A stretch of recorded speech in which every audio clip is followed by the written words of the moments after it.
Let's bring in our good friends, Brian Campbell and Luke Thomas here to talk about exactly what we could see tomorrow. Luke, I want to start with you, and we're going to go through this around the horn.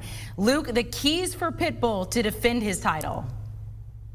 I think Rashad had the right idea. If you look at the way in which McKee fights, including through this tournament, like the Derek Campos fight, you didn't get a whole lot of it in the Caldwell fight, but in the Campos fight, you see AJ McKee just kind of throwing the book at his opponents. He'll leap into takedowns or flying knees or kind of overextend himself, but then he wins these scrambles because the fight game just comes so naturally to him. But he kind of faded a little bit in the second and definitely the third round, even though he was able to pull out the triangle. I think a guy like Patricio, while he does have a guillotine, he can end a fight in a moment's notice. And of course, find-ending power early too.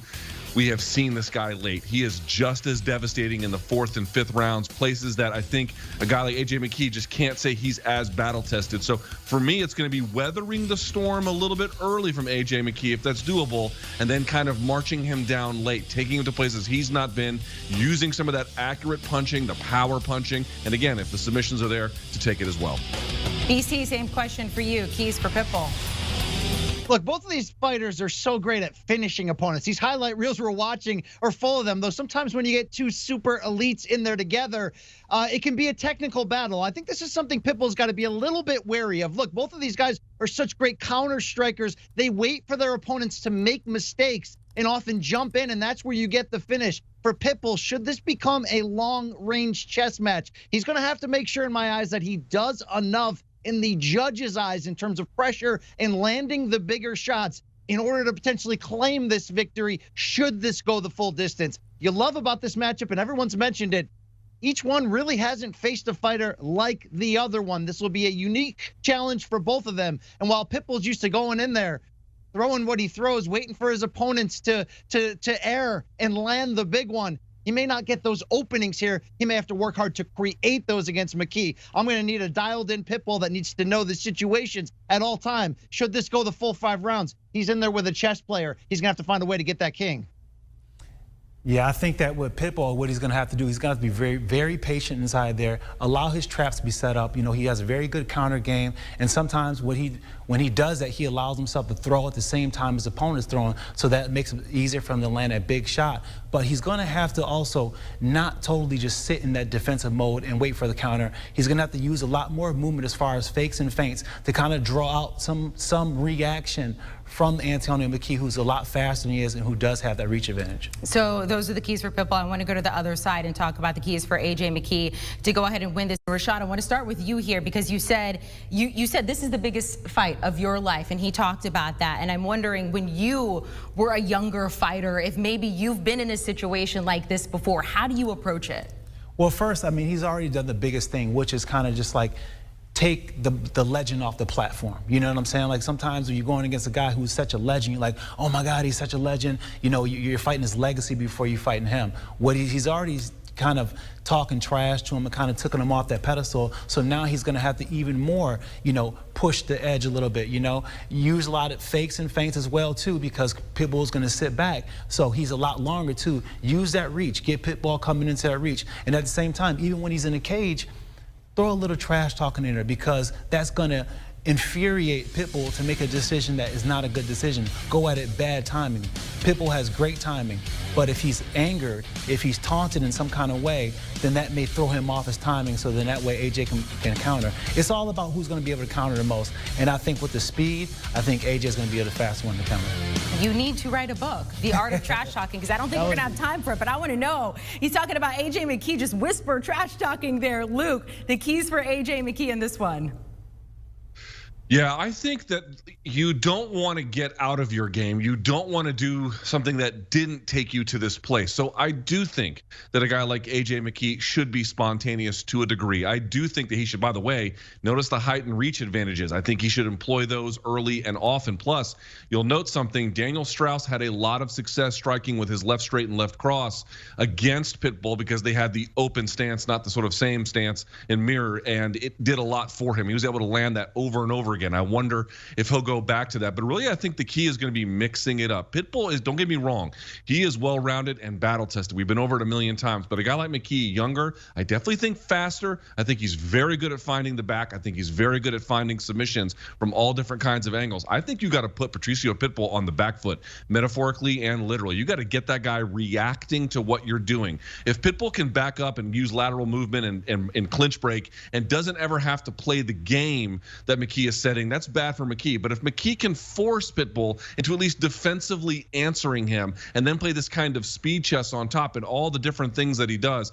that is much better for him. I don't want him to do it so much such that if it goes to the 4th and 5th, he has no shot. But I definitely think putting a pressure and a pace and all of the different things he's good at on Patricio is going to be a winning combination. AJ McKee 5'10" compared to Pitbull's 5'6" there.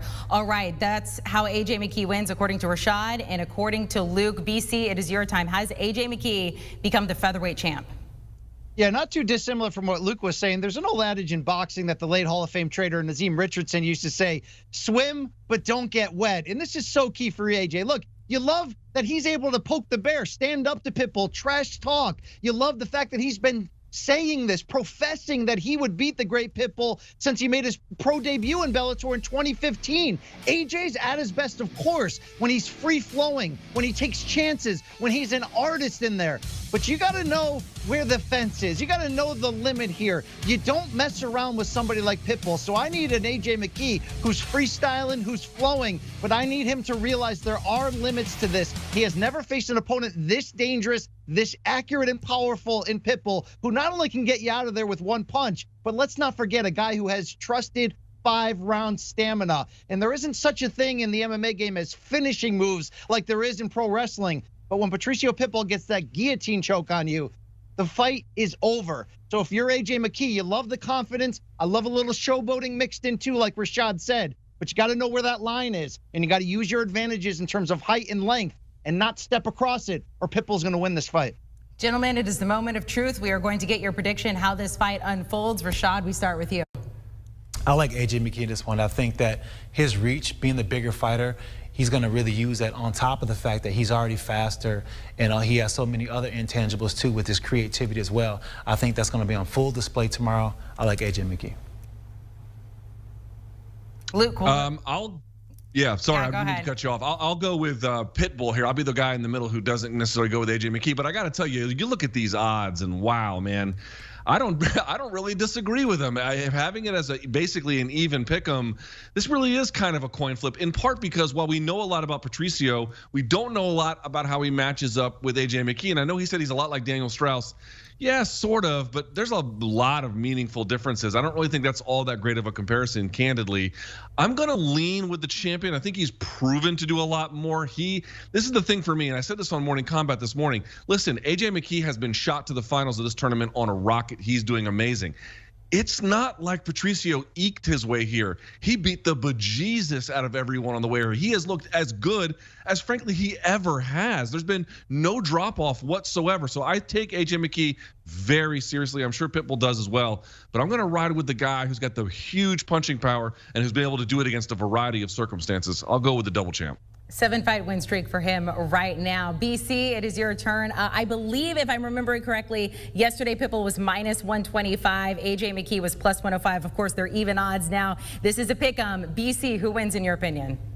Yes, obviously you can't go wrong with odds this close, but here's the deal. I don't want to get Star Wars on you, but I see a new hope, right? I see the chosen one, and it is AJ McKee. This is a position we thought maybe Aaron Pico would be for Bellator, but he suffered some early losses. AJ McKee is homegrown, and every test he has taken, he has passed, and he has crushed it. Obviously, Patricio Pitbull is a new level of challenge for him, but here's the key for me. Both guys can finish fights in so many ways. Submissions on the ground, some spectacular knockouts on the feet. I think AJ McKee, though, with that height and length, and that technical advantage, has an even greater ability, should this become a chess match, should this become point fighting, to win the fight that way as well. I think he has a higher ceiling than even the great Patricio Pitbull has shown to do the kind of dynamic things that we haven't maybe thought could be done at this level within this organization. I really do believe AJ McKee, all the things he said to prophesize have taken him to this moment, a high level of confidence, but an even higher level of skill. Sometimes you need somebody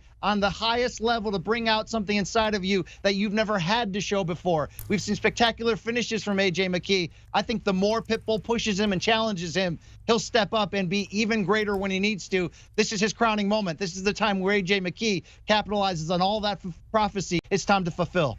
I had no idea there was a Star Wars called New Hope, so thank you. I have learned something new on this show. Brian Campbell, Luke Thomas, Rashad, thank you guys so much for being here. I know Rashad's not sleeping. BC and Luke, I hope you guys get some sleep tonight as we get ready for this fight tomorrow. It is absolutely incredible. Here are the prelims there, though. They start at 7 Eastern. Of course, this all going down at the Forum in Inglewood, California. But the ones we are really excited about, that would be the main card there. There are very tight odds across the boards, of course, unless you're Nurmagomedov, which I mentioned earlier, who is favored by minus 1,400 today. That was minus 1,100 yesterday. So the odds are in very much his favor. But of course, Patricio Pitbull going up against AJ McKee.